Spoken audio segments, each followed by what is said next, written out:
J'aurais jamais dû faire cet épisode. Depuis l'épisode 1, il se passe des choses dans ma maison. Des bruits, des ombres. Et la nuit dernière, quelque chose a chuchoté mon prénom. Mais je dois comprendre. Aujourd'hui, je teste 5 objets, utilisés en exorcisme.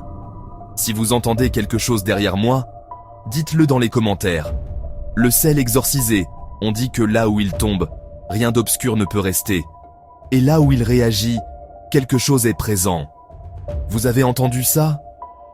Je n'ai rien autour de moi.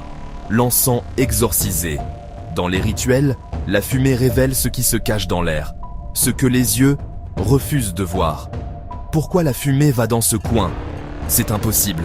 Il n'y a aucun courant d'air. L'eau exorcisée. Selon certains prêtres, c'est la première chose qui réagit quand une présence est là. Non, ça vient pas de moi. Je sens un froid, juste derrière ma nuque, comme une main. Ce crucifix a déjà été utilisé dans un exorcisme. On m'a dit de ne le toucher qu'en dernier. Il n'y a plus de lumière derrière la caméra.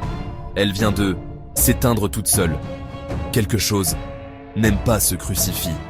Ce livre n'est pas pour le public. Il contient des prières qui ne sont utilisées que quand la situation devient dangereuse. Très dangereuse.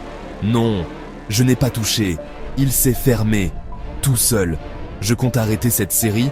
Honnêtement, je ne me sens plus en sécurité ici.